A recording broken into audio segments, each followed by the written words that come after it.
GK GS mock test. यह mock test सभी प्रतियोगिता परीक्षाओं के लिए काफ़ी महत्वपूर्ण है। खास करके यह मॉक टेस्ट बिहार दरोगा एग्जाम 2021 एवं 67वीं बीपीएससी एग्जाम के लिए तैयार किया गया है।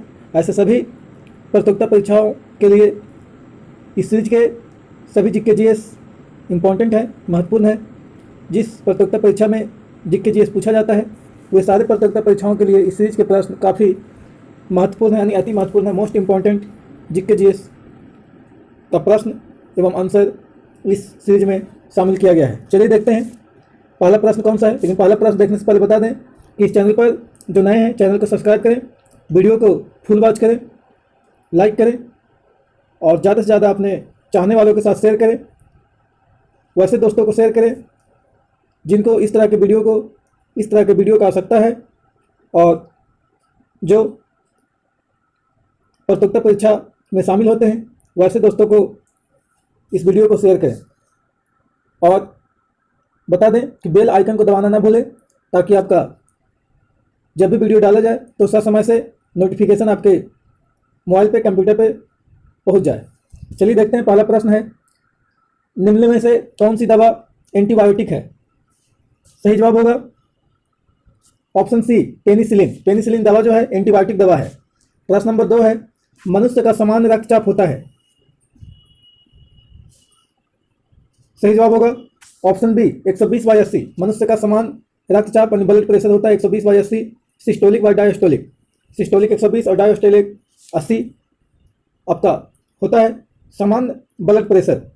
नॉर्मल ब्लड प्रेशर बीपी 120/80 होता है। प्रश्न नंबर 3, पानी का बाष्पोत्सर्जन है? सही जवाब होगा ऑप्शन बी, ऊष्मा रोधक परिवर्तन। पानी का बाष्पोत्सर्जन ऊष्मा रोधक परिवर्तन है, ऊष्मा रोधक परिवर्तन। प्रश्न नंबर 4, निम्नलिखित से ऊष्मा का सबसे कम ऊष्मारोधी है? सही जवाब होगा ऑप्शन ए, एल्युमिनियम। एल्युमिनियम जो है ऊष्मा का सबसे कम ऊष्मारोधी है। प्रश्न नंबर 5, वाट को प्रकट कर सकते हैं? ध्यान से ऑप्शन को देखें। सही जवाब होगा ऑप्शन सी, जूल प्रति सेकंड में। वाट को जूल प्रति सेकंड में भी प्रकट कर सकते हैं, दर्शा सकते हैं। वाट जो है शक्ति का मात्रक है। प्रश्न नंबर 6 है, सर्वधाता रुधिर वर्ग है? सही जवाब होगा ऑप्शन डी, ओ। सर्वधाता रुधिर वर्ग ब्लड ग्रुप ओ है जो सभी को रक्त दान दे सकता है। यूनिवर्सल डोनर भी इसे कहा जाता है। और ए भी जो ब्लड ग्रुप है रुधिर वर्ग वो आपका सर्वग्राही ब्लड ग्रुप है। वे सभी से ब्लड को ले सकता है, किसी भी ब्लड ग्रुप वाले व्यक्ति से वो ब्लड ग्रहण कर सकता है, ए भी रुधिर वर्ग वाला व्यक्ति। बता दें इसमें भी प्लस और माइनस होता है रुधिर वर्ग, तो ओ माइनस रुधिर वर्ग वाला जो होगा वो सभी व्यक्ति को दे सकता है और ओ प्लस वाले सभी व्यक्ति को नहीं दे सकता है। प्रश्न नंबर 7, सूर्य ग्रहण होता है जब? ध्यान से ऑप्शन को देखें। सही जवाब होगा ऑप्शन बी, चंद्रमा पृथ्वी और सूर्य के बीच आता है, यानी जब चंद्रमा पृथ्वी और सूर्य के बीच में आता है तो सूर्य ग्रहण लगता है। इसका एक ट्रिक है, सूचचपी। सूचचपी जिसमें सू का मतलब होगा सूर्य ग्रहण, सू का मतलब सूर्य ग्रहण, चा का मतलब चंद्रमा। यानी सूर्य ग्रहण जब होगा तो चंद्रमा बीच में आ जाएगा। तो बीच में किसका आएगा? तो 3 के बीच में यहाँ पे कंपेयर होता है, पृथ्वी, सूर्य और चंद्रमा। तो जब देख रहे हैं कि चंद्रमा बीच में आ रहा है तो बाकी 2 और कौन बचा? तो पृथ्वी और सूर्य। तो यही दोनों के बीच में आपका चंद्रमा होगा। तो सूचचपी याद रखेंगे, आसानी से याद हो जाएगा, कभी कंफ्यूजन नहीं होगा। यानी सूर्य ग्रहण होगा तो चंद्रमा को बीच में ढकेल देना है ना। और जब बीच में चंद्रमा ढकलाएगा, यानी बीच में जब जाएगा तो बाकी जो 2 होंगे जिनके बीच में कंपेयर हो रहा था, तो 2 बचा कौन? तो पृथ्वी और सूर्य। तो वो दोनों के बीच में आपका चंद्रमा हो जाएगा। उसी प्रकार से चपी देखेंगे जिसमें चा से होगा चंद्र ग्रहण। चंद्र ग्रहण और चंद्र ग्रहण में क्या होगा? पृथ्वी, पी का मतलब पृथ्वी बीच में हो जाएगा। ये दोनों जो यहाँ पे ट्रिक दिख रहा है सूचचपी, इसमें बीच वालों को दिखाया गया है। सूर्य ग्रहण में चंद्रमा बीच में और चंद्र ग्रहण में पृथ्वी बीच में। पृथ्वी जब बीच में आएगा चंद्र ग्रहण में तो बाकी 2 आपका कौन बचेगा? जब पृथ्वी बीच में आ जाएगा तो आपका चंद्रमा और सूर्य आ जाएगा। चंद्रमा और सूर्य आपका आ जाएगा। ऑप्शन नंबर सी आप देख सकते हैं। चंद्र ग्रहण जब होगा तो पृथ्वी बीच में आ जाएगा सूर्य और चंद्रमा के बीच में। तो इस प्रकार से सूर्य चपी को याद रखें, कंफ्यूजन कभी नहीं होगा और सही जवाब दे पाएंगे। चलिए देखते हैं प्रश्न नंबर 8। सूर्योदय या सूर्यास्त के समय सूर्य लाल दिखाई देता है या सूर्य लाल दिखाई पड़ता है, इसका कारण क्या है, क्यों होता है ऐसा? तो सही जवाब होगा ऑप्शन डी, प्रकाश पुंज के फैलने के कारण। प्रकाश पुंज के फैलने के कारण सूर्यास्त और सूर्योदय के समय सूर्य लाल दिखाई देता है। अगर ऑप्शन में प्रकाश का परिकिरण होता तो आपका सही जवाब प्रकाश का परिकिरण भी हो जाता, सूर्योदय और सूर्यास्त के समय सूर्य लाल दिखाई देने का कारण। प्रश्न नंबर 9 है, प्रातःकाल काफी मात्रा में ओस बनने का कारण है। ध्यान से ऑप्शन को देखें। सही जवाब होगा सी, साफ आसमान और शांत हवाएं। प्रातःकाल में सुबह के समय काफी मात्रा में ओस बनने का कारण है साफ आसमान और शांत हवाएं। प्रश्न नंबर 10, अल्कोहल उद्योग में किस कवक का प्रयोग होता है? सही जवाब होगा ऑप्शन सी, ईस्ट। अल्कोहल उद्योग में ईस्ट नामक कवक का प्रयोग किया जाता है। अल्कोहल उद्योग में अल्कोहल बनाने के लिए जिस रॉ मटेरियल का प्रयोग किया जाता है, उपयोग किया जाता है, उस रॉ मटेरियल को गलाने सवारने के लिए ईस्ट नामक कवक का प्रयोग करके उसको गलाया सवारा जाता है, तब जाकर के अल्कोहल तैयार किया जाता है। प्रश्न नंबर 11, मलेरिया होता है। सही जवाब होगा ऑप्शन ए, मादा एनाफिलीज मच्छर के द्वारा। जब मादा एनाफिलीज मच्छर काटता है तो आपका मलेरिया नामक बीमारी फैलता है। प्रश्न नंबर 12, 1 रुपये के नोट पर किसका हस्ताक्षर होता है? सही जवाब होगा ऑप्शन सी, वित्त सचिव। 1 रुपये के नोट पर वित्त सचिव का हस्ताक्षर होता है। और बाकी अन्य जो नोट होते हैं 1 रुपये से अधिक के, उन नोटों पर रिजर्व बैंक ऑफ इंडिया के गवर्नर का सिग्नेचर होता है, यानी आरबीआई के गवर्नर का सिग्नेचर होता है 1 रुपये से अधिक के नोटों पे। प्रश्न नंबर 13, भारत का एकमात्र राज्य कौन है जिसकी सीमाएं सिक्किम से मिलती है?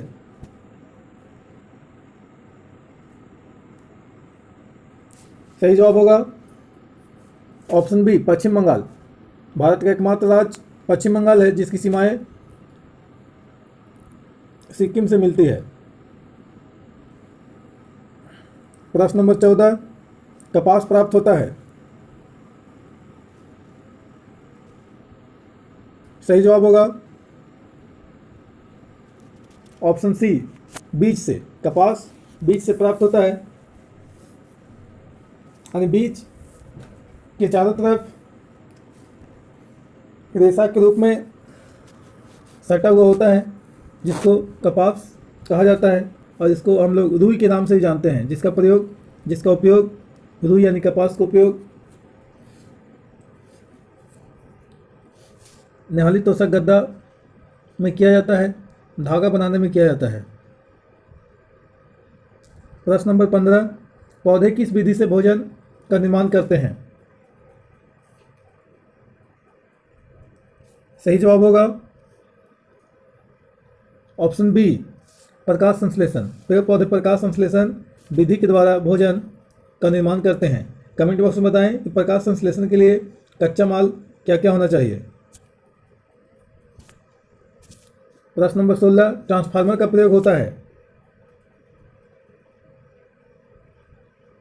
सही जवाब होगा ऑप्शन सी, वोल्टेज चार्ज करने में, यानी वोल्टेज को घटाने एवं बढ़ाने में ट्रांसफार्मर का प्रयोग किया जाता है। पावर ग्रिड से भेजा गया वोल्टेज को ट्रांसफार्मर ही कंट्रोल करके 220 वोल्ट हम लोगों के घरों तक पहुंचाया जाता है। प्रश्न नंबर 17, निम्नलिखित में से किसके अंदर धारा प्रवाहित होती है? सही जवाब होगा ऑप्शन डी, ग्रेफाइट। ग्रेफाइट के अंदर धारा प्रवाहित होती है, क्योंकि ग्रेफाइट आपका विद्युत का सुचालक है और बाकी अन्य जो 3 हैं, पीवीसी, रबर और कांच, ये विद्युत का कुचालक हैं, इसमें विद्युत धारा प्रवाहित नहीं होता है। प्रश्न नंबर 18, पौधे उत्सर्जित करते हैं। ध्यान से ऑप्शन को देखें। सही जवाब होगा ऑप्शन बी, रात में कार्बन डाइऑक्साइड और दिन में ऑक्सीजन, ये पौधे उत्सर्जित करते हैं। प्रश्न नंबर 19, वह आकाशीय पिंड जो पृथ्वी के निकटतम है। सही जवाब होगा ऑप्शन बी चंद्रमा।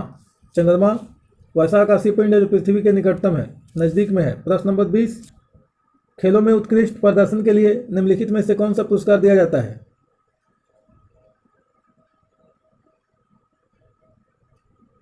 सही जवाब होगा ऑप्शन बी अर्जुन पुरस्कार। खेलों में उत्कृष्ट प्रदर्शन के लिए दिया जाता है। अगर ऑप्शन में राजीव गांधी खेल रत्न पुरस्कार होता तो भी आपका खेल से संबंधित आपका पुरस्कार है। प्रश्न नंबर 21, भाखड़ा नांगल बांध निर्मित है निम्न नदी पर। ऑप्शन दिया हुआ है। सही जवाब होगा ऑप्शन ए सतलज नदी। भाखड़ा नांगल बांध सतलज नदी पर स्थित है। कमेंट बॉक्स में बताएं भाखड़ा नांगल बांध सतलज नदी पर किस राज्य में स्थित है। प्रश्न नंबर 22, निम्नलिखित में से किस देश से ओलंपिक खेलों की शुरुआत हुई थी? सही जवाब होगा ऑप्शन डी यूनान। यूनान से ओलंपिक खेलों का शुरुआत हुआ था। प्रश्न नंबर 23, ताजमहल किसकी याद में बनवाया गया था? सही जवाब होगा ऑप्शन सी मुमताज महल। ताजमहल मुमताज महल की याद में बनवाया गया था। ताजमहल शाहजहां के द्वारा बनवाया गया था। प्रश्न नंबर 24, इसरो में एस का अर्थ क्या है? सही जवाब होगा ऑप्शन ए स्पेस। इसरो में एस का अर्थ स्पेस है। इसरो का फुल फॉर्म की बातें करें तो इंडियन स्पेस रिसर्च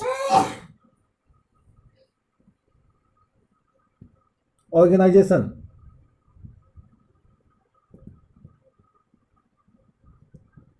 भारतीय अंतरिक्ष अनुसंधान केंद्र। प्रश्न नंबर 25, हड्डियों एवं दांतों के मुख्य रूप में कौन सा रसायन रहता है? हड्डियों और दांतों में मुख्य रूप से कौन सा रसायन रहता है?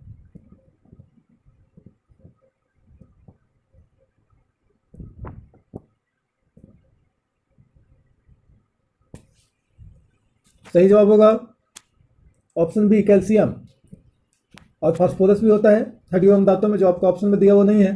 तो कैल्शियम और फास्फोरस दोनों हड्डियों और दांतों में मुख्य रूप से पाए जाने वाले रसायन होते हैं। प्रश्न नंबर 26, रसोई गैस मिश्रण है। सही जवाब होगा ऑप्शन सी ब्यूटेन एवं प्रोपेन का। प्रश्न नंबर 27, हीमोफीलिया एक आनुवंशिक रोग है जिसका परिणाम है। सही जवाब होगा ऑप्शन डी रक्त का नहीं जमना। हीमोफीलिया बीमारी से ग्रसित व्यक्ति का जब एक्सीडेंट होता है और खून बहना चालू हो जाता है तो थक्का नहीं बनने की वजह से उस व्यक्ति के शरीर से पूरा खून निकल जाता है, बह जाता है, जिसके कारण उस व्यक्ति की मृत्यु हो जाती है। इस प्रकार से हीमोफीलिया एक आनुवंशिक रोग बहुत खतरनाक बीमारी है। प्रश्न नंबर 28, पसीना निकलने से शरीर का सबसे उपयोगी कार्य क्या होता है? ध्यान से ऑप्शन को देखें, पढ़ें। सही जवाब होगा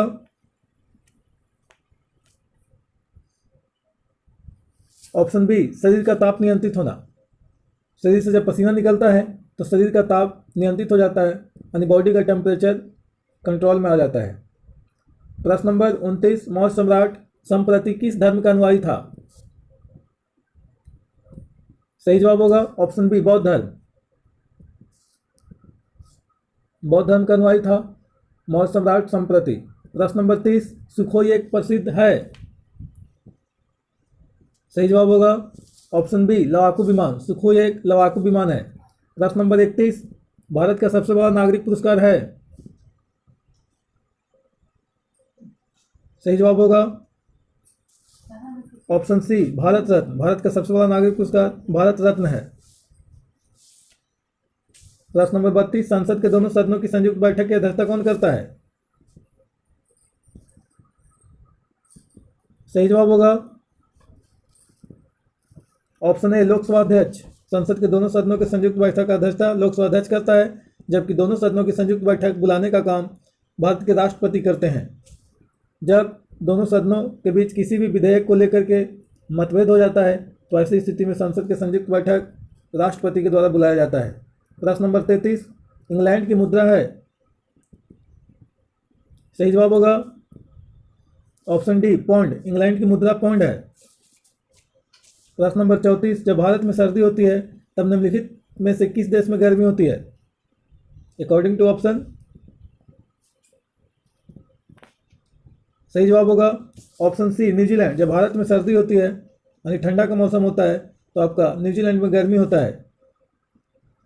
प्रश्न नंबर 35, नटराज नृत्य के देवता जो हैं वो मूर्ति है किस वंश का है? सही जवाब होगा ऑप्शन बी चोल वंश का। नटराज चोल वंश का मूर्ति है और नटराज नृत्य के देवता हैं। प्रश्न नंबर 36, पल्लव वंश की राजधानी थी? सही जवाब होगा ऑप्शन सी कांचीपुरम। पल्लव वंश की राजधानी कांचीपुरम में थी। प्रश्न नंबर 37, महाबलीपुरम में स्थित मंदिर संबंधित है? सही जवाब होगा ऑप्शन सी पल्लव वंश से। महाबलीपुरम में स्थित मंदिर पल्लव वंश से संबंधित है। प्रश्न नंबर 38, तमिल रामायण कृति है? नहीं, तमिल रामायण के रचनाकार कौन है? सही जवाब होगा ऑप्शन सी कंबन। तमिल रामायण कंबन की कृति है। प्रश्न नंबर 39, प्राचीनतम वेद है? सही जवाब होगा ऑप्शन ए ऋग्वेद सबसे प्राचीन वेद है और अथर्ववेद सबसे नया वेद है। सामवेद संगीत का वेद है। यजुर्वेद गद्य एवं पद दोनों वाले वेद हैं। जादू टोना तंत्र मंत्र का उल्लेख अथर्ववेद में किया गया है। प्रश्न नंबर 40, भारत प्रभुत्व संपन्न लोकतांत्रिक गणराज्य कब बना? सही जवाब होगा ऑप्शन डी 26 जनवरी 1950 को। 26 जनवरी 1950 को ही भारत का संविधान लागू हुआ था। उसी दिन से भारत प्रभुत्व संपन्न लोकतांत्रिक गणराज्य बन गया। प्रश्न नंबर 41, तंजौर पेंटिंग निम्न में से किसके कलात्मक समन्वय का उदाहरण है? सही जवाब होगा ऑप्शन डी पेंट लकड़ी एवं सिल्क का। तंजौर पेंटिंग पेंट लकड़ी एवं सिल्क का कलात्मक समन्वय का उदाहरण है। प्रश्न नंबर 42, भारत का दक्षिणतम बिंदु है? सही जवाब होगा option A Indira point. Bharat का दक्षिणतम बिंदु इंदिरा पॉइंट है। इंदिरा पॉइंट को पिग्मेलियन पॉइंट एवं होमिन चीन के नाम से जाना जाता है। यह अंडमान निकोबार द्वीप समूह के ग्रेट निकोबार में स्थित है। 6 डिग्री 4 मिनट। प्रश्न नंबर 43, मिजोरम की राजधानी कहाँ है?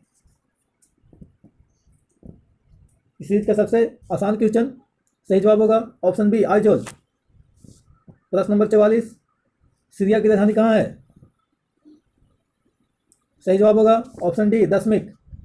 प्रश्न नंबर 45, नॉर्वे की राजधानी कहाँ है? सही जवाब होगा option B Oslo.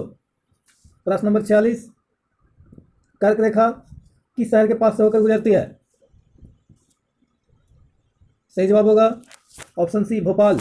Madhya Pradesh की राजधानी भोपाल से होकर कर्क रेखा ट्रॉपिक ऑफ कैंसर गुजरती है। भारत के कुल 8 राज्यों से कर्क रेखा गुजरती है, जिसका ट्रिक है मित्र पर गमछा झाड़।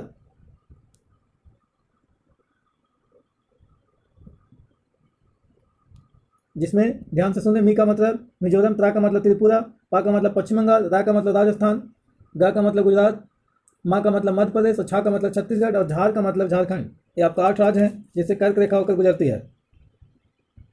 पश्चिम बंगाल से होकर कर्क रेखा गुजरती है, लेकिन कोलकाता शहर से होकर नहीं गुजरती है। प्रश्न नंबर 47, कोंकण तट किसके बीच फैला हुआ है? सही जवाब होगा ऑप्शन बी गोवा एवं मुंबई के बीच। कोंकण तट भारत के पश्चिमी समुद्र तट है। पश्चिमी समुद्र तट पर स्थित है कोंकण तट, जो आपका गोवा मुंबई के बीच में स्थित है। गोवा मुंबई के बीच में फैला हुआ है। प्रश्न नंबर 48, नेशनल स्टॉक एक्सचेंज कहाँ स्थित है? सही जवाब होगा option A Mumbai. National stock exchange Mumbai में स्थित है। इसे मुंबई स्टॉक एक्सचेंज भी कहा जाता है। प्रश्न नंबर 49, शून्यकाल क्या है? सही जवाब होगा ऑप्शन सी, जब सदन में अति महत्वपूर्ण मामलों पर विचार होता है तो इस काल को शून्यकाल कहा जाता है। सदन यानी लोकसभा राज्यसभा में। प्रश्न नंबर 50, लास्ट क्वेश्चन है इस सीरीज का, और बता दें किस तरह के सीरीज देखते रहने के लिए वीडियो को लाइक करें और ज़्यादा से ज़्यादा अपने दोस्तों के साथ शेयर करें। चलिए 50वां प्रश्न, भारत के राष्ट्रपति द्वारा राज्यसभा में कितने सदस्य मनोनीत किए जाते हैं? सही जवाब होगा ऑप्शन डी 12। भारत के राष्ट्रपति द्वारा राज्यसभा में 12 सदस्यों को मनोनीत यानी नॉमिनेट किया जाता है। और बता दें कि अगर किन्हीं को इन प्रश्नों से कोई दिक्कत है तो कमेंट बॉक्स में कमेंट करके बताएं, और आगे भी जीके जीएस के प्रश्नों का लेवल धीरे धीरे बढ़ाया जाएगा। अभी लेवल क्वेश्चन का थोड़ा नीचा है और लेवल आगे भी धीरे धीरे बढ़ाया जाएगा और हाई लेवल के क्वेश्चन भी सीरीज में शामिल किया जाएगा।